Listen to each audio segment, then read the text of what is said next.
H. Sarah Williams sat in her modern Chicago apartment, staring at her laptop screen with trembling hands.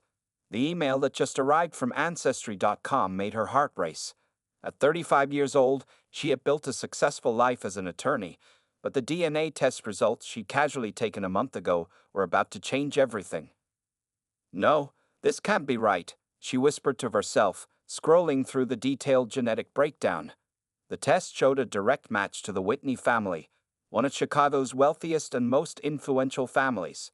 Sarah had always known she was adopted, but her adoptive parents, James and Marie Williams, had never received information about her biological family. The morning sunshine streamed through her office window as she searched Google for information about the Whitneys. Pictures of their massive estate in Lake Forest and articles about their business empire filled her screen.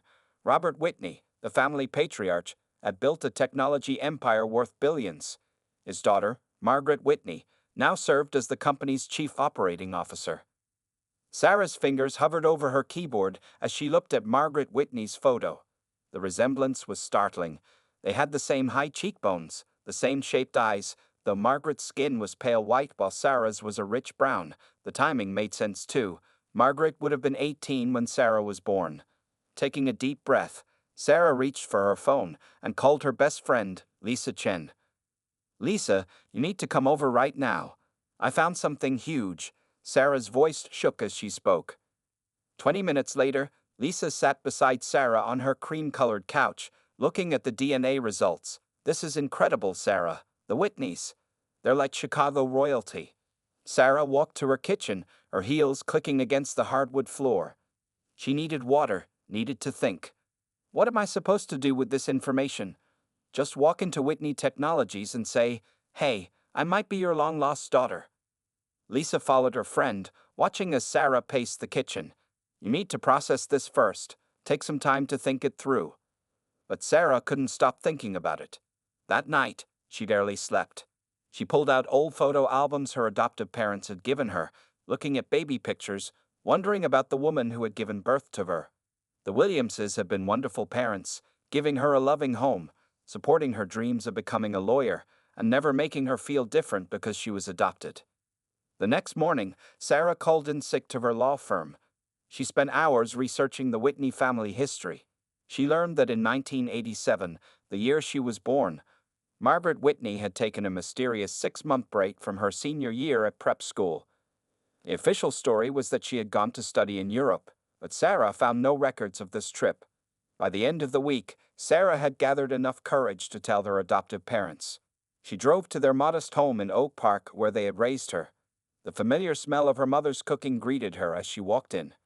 "Mom, Dad, I need to tell you something," Sarah said as they sat in their cozy living room. She pulled out her tablet and showed them the DNA results. Mary Williams gasped softly, while James held his wife's hand. "We always knew this day might come," he said gently. "When you were given to us, we were told the birth mother was very young and from a prominent family.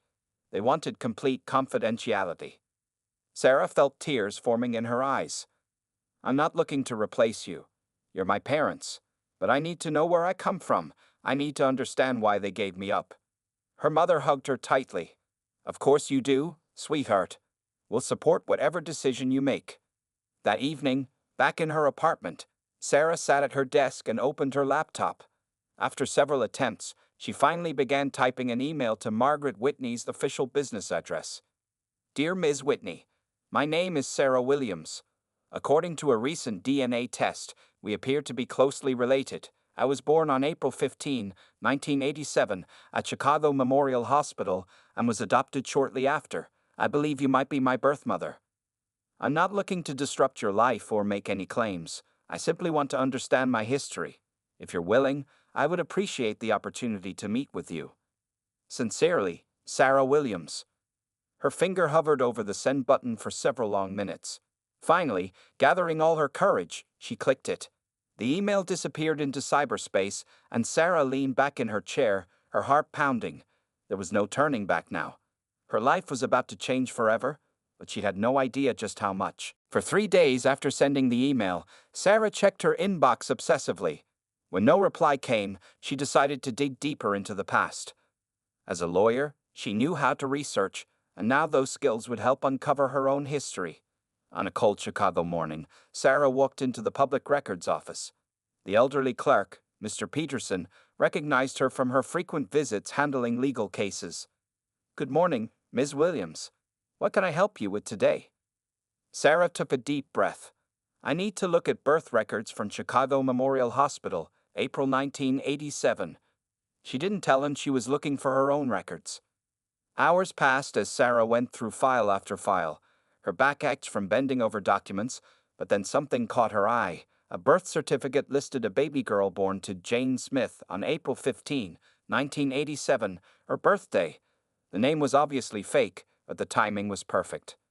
The next day, Sarah visited Chicago Memorial Hospital. The old wing where she was born still stood, though it was now used for administrative offices. As she walked the halls, an elderly nurse named Betty Johnson noticed her looking lost. "Can I help you?" Betty asked kindly. Sarah explained she was researching events from 1987. Betty's eyes lit up. "Oh, I worked in maternity back then. 38 years on the job before retiring last year." Over coffee in the hospital cafeteria, Betty's memory slowly unveiled the past. April 1987, yes, I remember a very young girl from a rich family. Poor thing was terrified. Her father had arranged everything in secret. She wasn't even allowed to hold the baby. Sarah's hands trembled around her coffee cup. "Do you remember what she looked like?" "Blonde, beautiful, crying the whole time. Her father was this intimidating man in an expensive suit. He handled everything, paid in cash. We were all told to keep quiet." Betty paused, studying Sarah's face. "You know, you have her eyes." Sarah felt tears forming but held them back. She thanked Betty and left, her mind spinning with new information. That evening, she visited the Chicago Public Library's newspaper archives. She found society pages from 1987 showing Margaret Whitney's supposed trip to Europe. But in one photo from a charity event that March, Sarah spotted something telling. Margaret Whitney in Chicago, wearing a loose-fitting dress, standing partially behind a plant. The date contradicted the story about her being in Europe. Sarah's research led her to Tom Martinez, a retired private investigator who had worked for wealthy Chicago families in the 1980s. They met at a quiet diner on the city's north side. "The Whitneys," Tom said, stirring his coffee.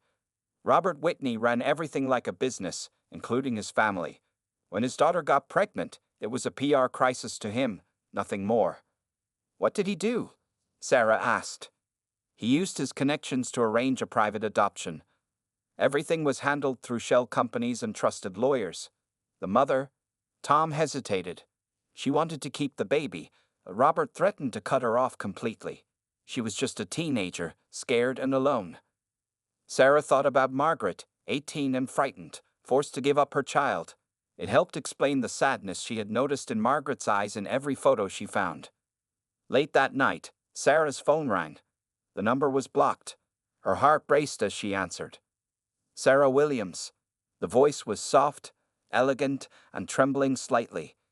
"This is Margaret Whitney. I received your email." Sarah sank into her couch, gripping the phone tightly. "Thank you for calling." "I thought about you every day for 35 years, Margaret said, her voice breaking. "Father told me it was for the best, that you'd have a better life with a family who could love you openly. He said it would have ruined both our lives if people knew." Did you want to keep me?" Sarah asked, barely breathing. There was a long pause. "More than anything in the world. But I was young, and Father, he controlled everything. The money, the lawyers, the doctors. I didn't have a choice." Margaret's voice steadied. "But I never forgot you. Every April 15th, I light a candle and wonder where you are, if you're happy, if you're loved." "I am," Sarah assured her. "My adoptive parents are wonderful people." "I'm so glad," Margaret whispered. "Sarah, would you like to meet? Just us, somewhere private?" Sarah wiped tears from her cheeks. "Yes, I'd like that very much. There's so much to tell you, so much you need to know," Margaret said. "But Sarah, I want you to know one thing right now. Giving you up was the hardest thing I've ever done, and I've regretted it every day since." Planning to meet her biological mother felt like preparing for the biggest case of Sarah's legal career. After their emotional phone call, Margaret suggested meeting at Le Petit Jardin, an exclusive French restaurant known for its private dining rooms and discreet service. Sarah stood in front of her closet, staring at her clothes. Nothing seemed right for meeting a billionaire's daughter who happened to be her birth mother. Her best friend Lisa sat on the bed, watching her toss outfit after outfit aside.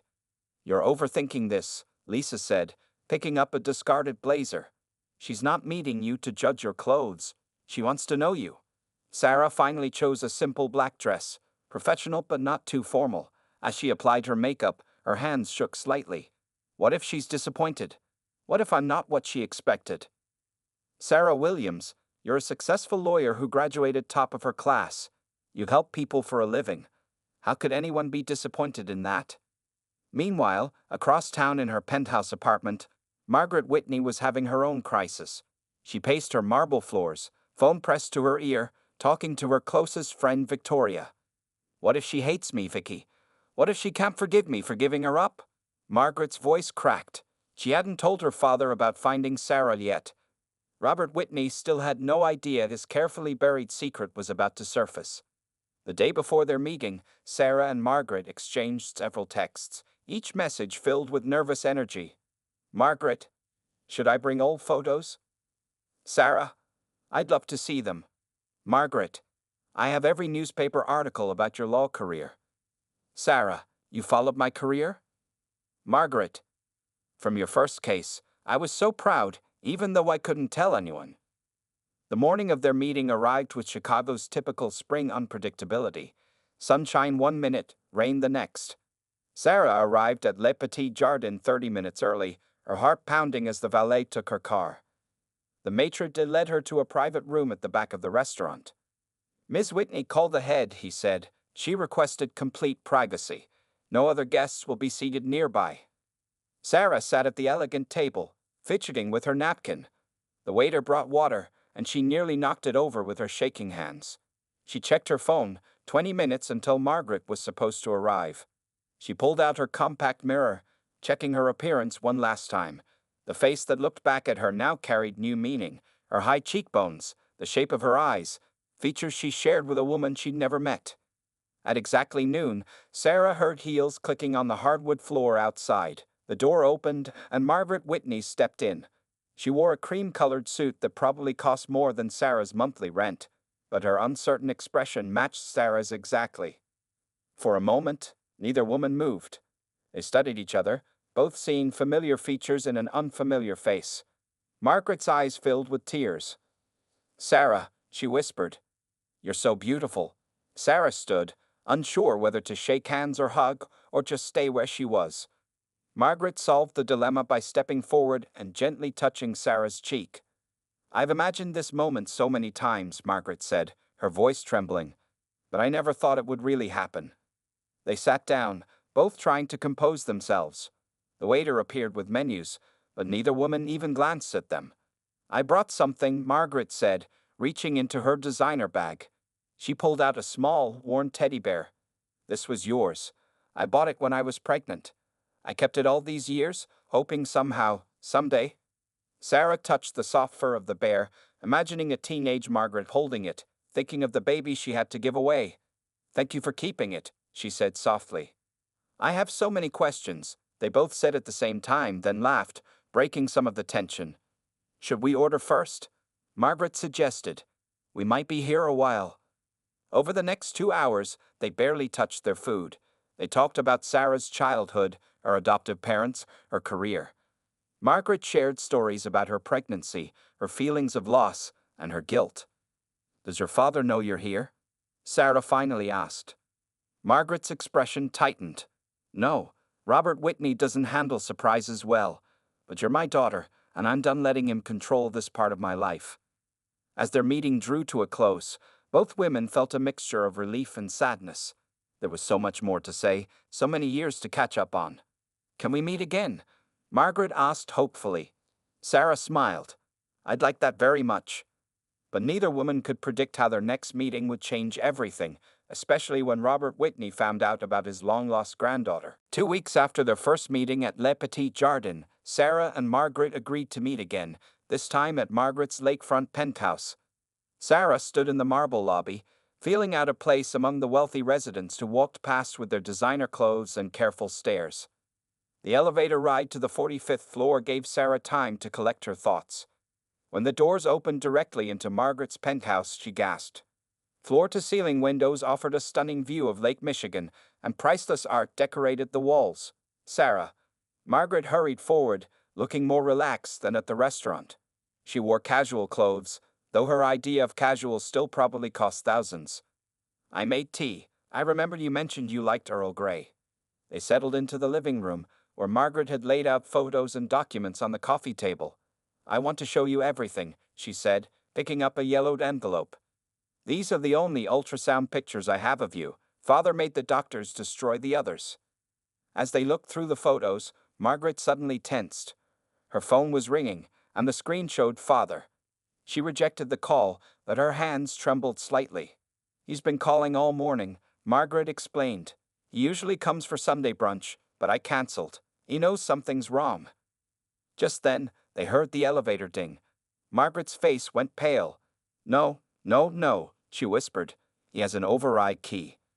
Robert Whitney strode into the penthouse like he owned it, which Sarah realized he probably did. He was tall, imposing in an expensive suit, with steel gray hair and cold blue eyes. Those eyes fixed first on Margaret, then moved to Sarah. He froze. For a moment, no one spoke.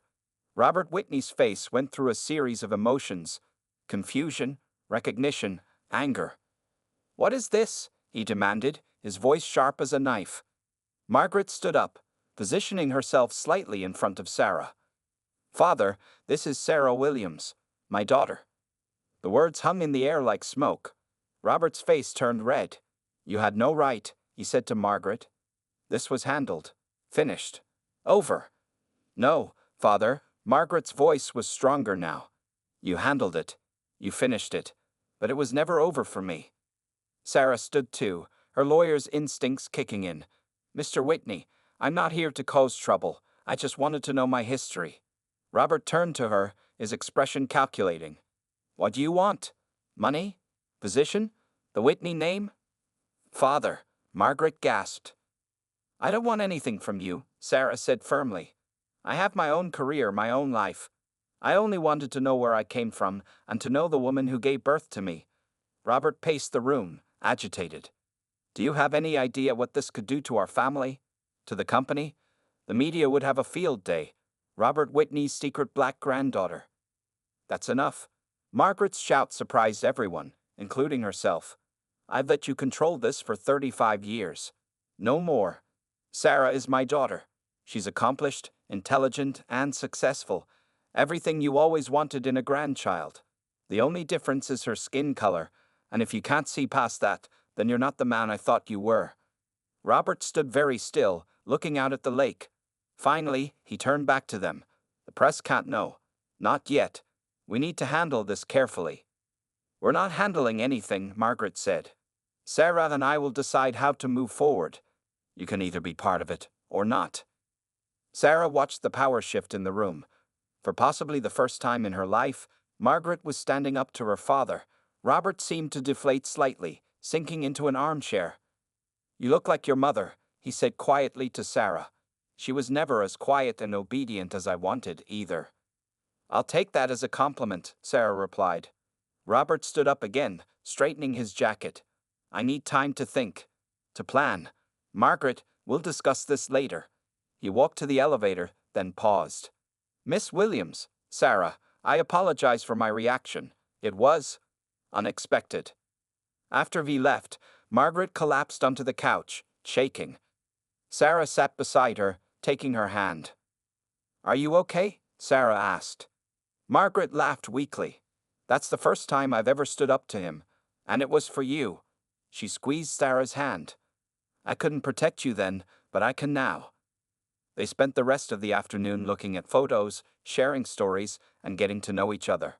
The ghost of Robert Whitney's reaction hung in the air, but something fundamental had changed. They were no longer just two women trying to connect. They were mother and daughter, facing the world together. The news of Sarah's existence spread through the Whitney family like wildfire. Within days of Robert Whitney's dramatic encounter at Margaret's penthouse, Sarah felt the ripple effects throughout Chicago's elite social circles. It started with subtle changes. Margaret's sister, Elizabeth, canceled their planned lunch together. Invitations to Whitney family events mysteriously stopped arriving at Margaret's home. Even longtime family friends began making excuses to avoid her. Sarah was working late one evening at her law firm when her secretary rushed in. "Miss Williams, you need to see this."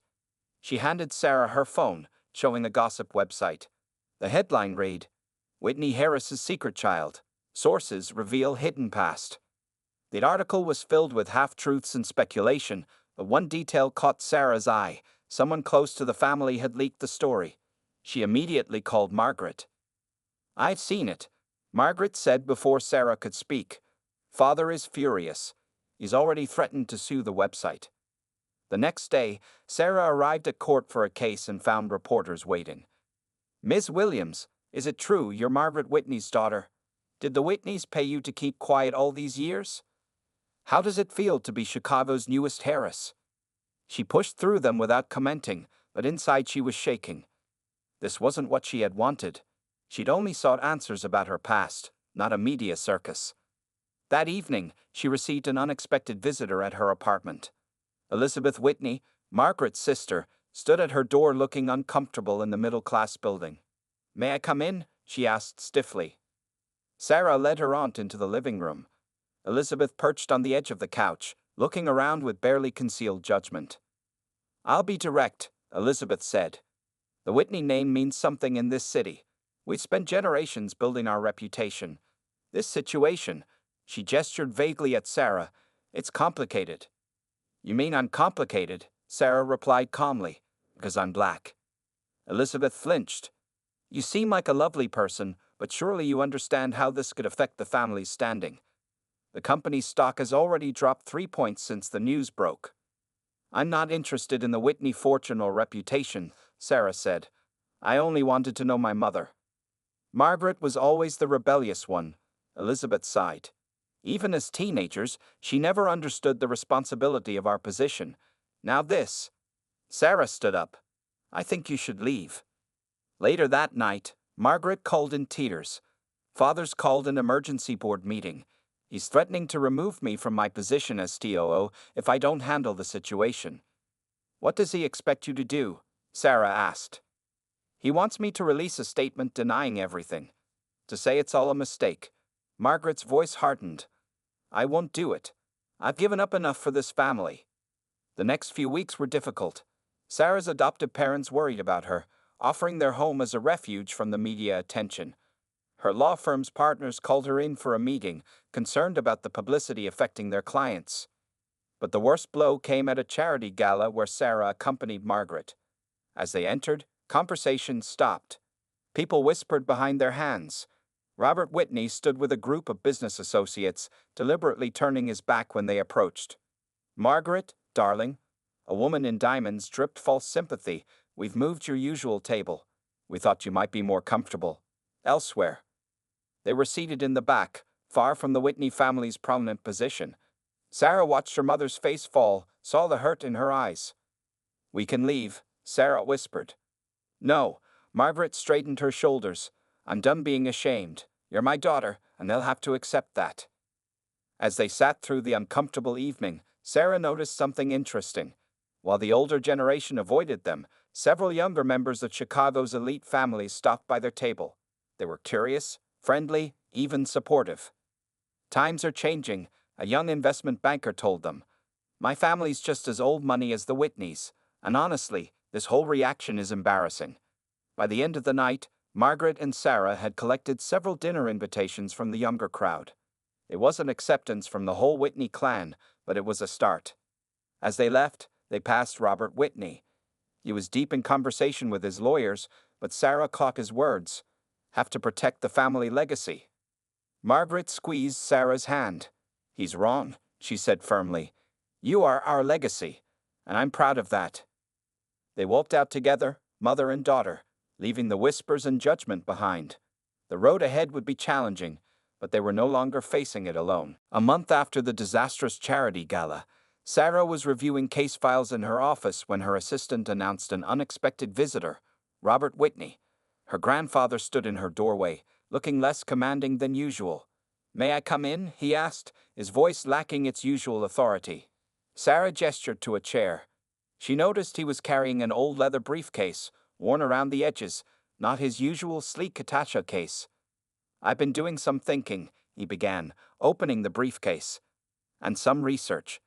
He pulled out a stack of papers. "These are the original adoption documents. I kept copies of everything."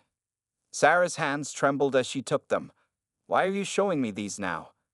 "Because I was wrong," Robert said quietly. "I've spent my life building walls to protect this family, but I never stopped to think about what I was keeping out." He paused. "Or who I was hurting." That same afternoon, Margaret arrived at Sarah's law office. She found her daughter and father sitting together, looking through old papers and photos. "What's going on?" Margaret asked, surprised to see them together. "Sarah was just telling me about her work with juvenile defenders," Robert replied. "Did you know she's won 3 major cases protecting children's rights?" Margaret smiled, seeing something she'd never expected. Genuine interest in her father's eyes as he listened to Sarah explain her latest case. "Actually," Sarah said, "I've been thinking about starting a foundation to help kids in the system, especially those dealing with racial bias in adoptions." Robert straightened in his chair. "The Whitney Foundation could help with that. We have the resources, the connections." Margaret watched in amazement as her father and daughter began discussing foundation structures and funding strategies. The lawyer and the businessman found common ground, building something new from their shared expertise. Over the next few weeks, Sarah and Margaret worked together to develop the foundation's framework. They called it Bridge Builders, focusing on supporting adoptive families and promoting racial understanding in the adoption system. During one planning session at Margaret's penthouse, Sarah noticed her mother seemed distracted. "What's wrong?" she asked. Margaret smiled sadly.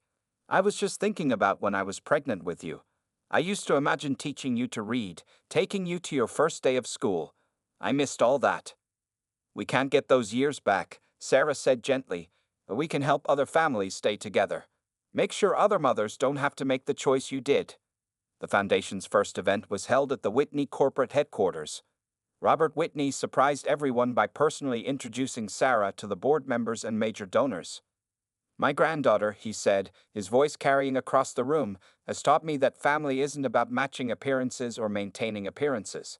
It's about love, understanding, and growth." The society pages that had once whispered about scandal now praised the Whitney family's progressive approach to addressing adoption issues.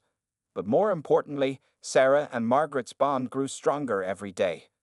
They discovered shared interests beyond their advocacy work. Both loved classic movies, had a weakness for chocolate croissants, and couldn't resist buying books they'd never have time to read. They started a tradition of Sunday brunches, sometimes joined by Sarah's adoptive parents, who Margaret had grown to deeply respect. One Sunday, as they sat in Margaret's kitchen, Sarah noticed something new on the refrigerator: a photo of her as a baby, next to a recent picture of them together. "Dad put those up," Margaret said, following her gaze. "He comes for dinner more often now. Says he's making up for lost time." The biggest surprise came when Robert invited Sarah to speak at a Whitney Technologies Leadership Conference. Her topic: Breaking Down Barriers, Innovation in Social Change. As she stood at the podium, Sarah saw 3 generations of her family in the audience. Her adoptive parents sat beside Margaret and Robert, all of them beaming with pride. "Change isn't always easy," Sarah began, "but sometimes what seems like an insurmountable wall is really a bridge waiting to be built. My own journey taught me that family can transcend biology, race, and social expectations. It just takes courage to take the first step." After her speech, Robert approached her with tears in his eyes, something no one had ever seen before. "You've made us better," he said simply. "All of us." Margaret hugged them both, and for the first time, Sarah felt completely at home in both her worlds. They had built their bridge, step by step, conversation by conversation, and love by love. The morning Sarah's story hit the front page of the Chicago Tribune, everything changed. The headline read, "From Secret to Success, the Whitney Family's Revolutionary Journey." A photo showed Sarah, Margaret, and Robert at the Bridge Builders Foundation launch, their smiles genuine and warm. But not everyone saw it as a heartwarming story. Sarah was in court when her phone started buzzing with notifications. Social media had exploded with opinions. "Don't read the comments," Lisa warned during their lunch break. But Sarah already had. Between supportive messages were ugly remarks about her motives, her race, and her right to the Whitney name. That evening, a popular news show ran a segment titled America's Hidden Heirs. They interviewed so-called experts who questioned the timing of Sarah's appearance in the Whitney family's life. "Did you see it?" Margaret asked during their nightly phone call. "Yes," Sarah sighed. "They made it sound like I planned this whole thing." "Father's publicity team wants us to do an interview," Margaret said, "to tell our story our way." After careful consideration, they agreed to a sit-down interview with a respected journalist. The day of the interview, they gathered at the Whitney mansion. Sarah wore a simple blue dress, while Margaret chose a matching shade. It was a subtle but clear message of unity. The interviewer, Helen Chen, started with the basics: the DNA test discovery, the reunion, the family's initial reaction. Then came the harder questions. "Ms. Williams," Helen asked, "how do you respond to accusations that you're using the Whitney name for personal gain?" Sarah sat straight, her lawyer's composure intact. "I had a successful career before discovering my birth family. I still have it. What I gained wasn't money or status, it was understanding, love, and the chance to help other families through our foundation." Margaret reached for Sarah's hand. "If anyone has gained something, it's us. Sarah taught our family about courage, acceptance, and the true meaning of family." The interview aired a week later. The response was overwhelming. Sarah's law office received calls from adoptees searching for their birth parents. The Bridge Builders Foundation was flooded with donations and requests for help. But with visibility came challenges. Paparazzi started following Sarah, photographing her grocery shopping, going to work, meeting friends. Some clients at her law firm expressed concerns about the attention she brought to their cases. One morning, Sarah arrived at court to find protesters outside. They held signs questioning the legitimacy of her claim to the Whitney family. Among them was a man who had been posting aggressive comments online about protecting family heritage. Security escorted Sarah inside, but the incident shook her. That night, she sat in her apartment, questioning everything. A knock at her door revealed Margaret, carrying takeout from their favorite Chinese restaurant. "I saw the news," Margaret said, setting up dinner. "I remember when I first joined the company board. People said I only got there because I was Robert Whitney's daughter. Now they're saying you're only getting attention because you're my daughter." She smiled. "We proved them wrong by doing the work." The next day, Sarah had an idea. She called a meeting with the foundation board, including Robert. "We need to shift the narrative," she explained. "Instead of just telling our story, let's tell everyone's story. Let's create a platform for other families like ours." They launched a series of documentaries featuring transracial adoptees, birth parents, and adoptive families. The stories were raw, honest, and powerful. Sarah and Margaret shared their story too, but as one among many. The project caught national attention. Major news outlets covered it, praising the foundation's approach to adoption advocacy. Even some former critics admitted the impact was significant. One evening, as Sarah left her office, she noticed a young woman waiting outside. The woman introduced herself as another transracial adoptee. "Your story gave me courage," she said. "I found my birth family last month. Whatever happens, thank you for showing it's possible." Robert Whitney, watching his granddaughter navigate the public eye with grace, finally understood something important. At a board meeting, he made an announcement. "Sarah Williams has taught us that true legacy isn't about protecting what we have. It's about growing, changing, and helping others do the same."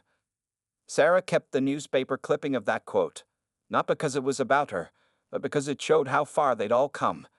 The public eye hadn't always been kind, but it had forced them to be stronger, more transparent, and more committed to their mission.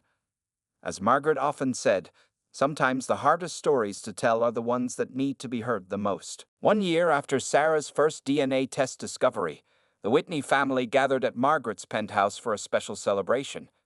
It wasn't just any family dinner. It was the first time both Sarah's adoptive parents and her birth family would celebrate together. The scene would have been unimaginable a year ago. James and Marie Williams chatting comfortably with Robert Whitney about their shared experiences raising a strong-willed daughter. Margaret arranging family photos that show both sides of Sarah's life, her childhood with the Williams and her recent memories with the Whitneys. "I never thought I'd see this day," Mary said, helping Margaret in the kitchen. "When we adopted Sarah, they told us her birth family wanted no contact. Now look at us." Sarah watched her two mothers working together, feeling a completeness she'd never expected. Her phone buzzed, another success story from the Bridge Builders Foundation. A teenage adoptee had just reunited with her birth family, inspired by Sarah's journey.